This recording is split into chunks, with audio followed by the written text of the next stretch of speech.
first met Rajiv through his writings, and I say met because I felt like I knew him when I read his work and I watched him, and then we found common cause in defeating a derangement syndrome that had overcome not only the Western world, but it was also metastasizing and spreading throughout the rest of the world.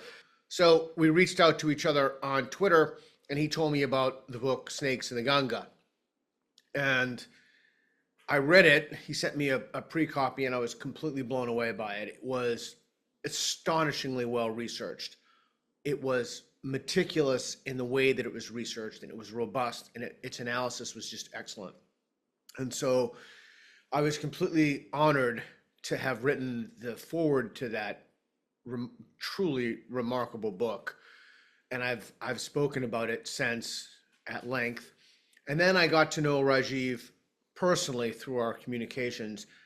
We did a few podcasts together, but we text and we talk. And I was always incredibly struck by not only his sincerity and his wisdom, but the ability to sincerely engage different ideas and give really nimble, sharp, cogent responses to those.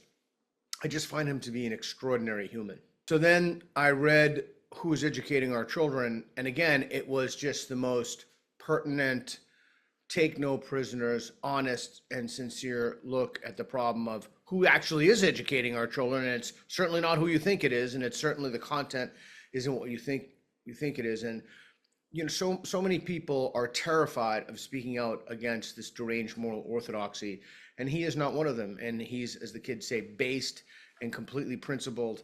And yet I find him to be remarkably open to challenge and criticism, and he just deals with that with aplomb. He's an extraordinary guy.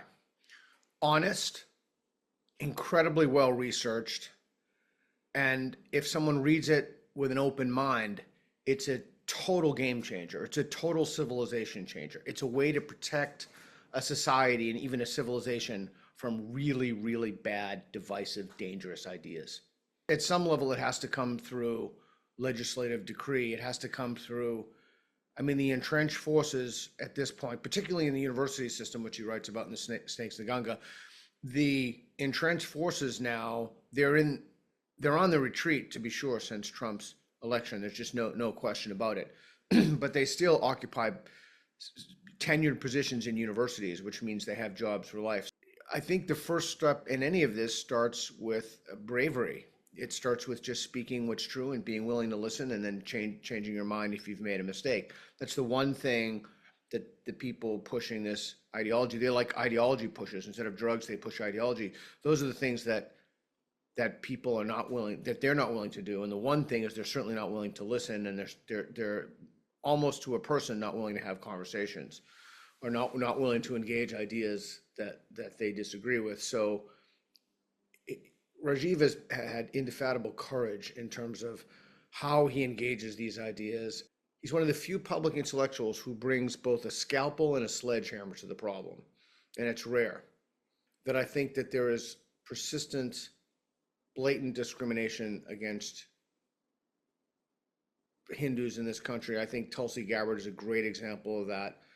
Those criticisms were largely motivated by anti-Hindu sentiment, which is a disgrace. It's anti-American, and it should have no place in society. I hope he sticks around for a long, long time and keeps writing. So let me be crystal clear about that. But I think his legacy will be that he preserved the best of civilization.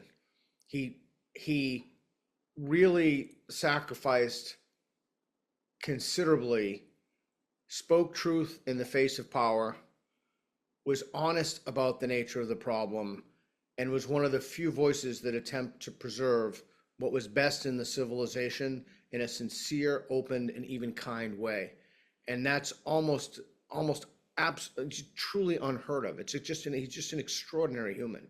He wanted to take me to India to go and to do a little tour over there, but I would have absolutely loved to have done it. It would have been one of the greatest honors of my life. I would love at some point to take him up on that offer and see India through his eyes and get really a tour from I don't usually use the word wise. I consider him to be a wise human, a wise man, and I would love to have that experience with him. So hopefully at some point we get to be able to do that. That would be really a remarkable honor for me. He's really an inspiration to so many people, and I can't say enough. I just cannot emphasize enough how important the work is doing to preserve the best parts of the civilization and stop the madness from overtaking it. And it's come at a considerable cost. So he's brave, he's courageous, and he's saying what needs to be said. So from the bottom of my heart, congratulations. I wish you many, many more milestones, and the work that you're doing is unquestionably inspiring literally millions of people. So keep it up.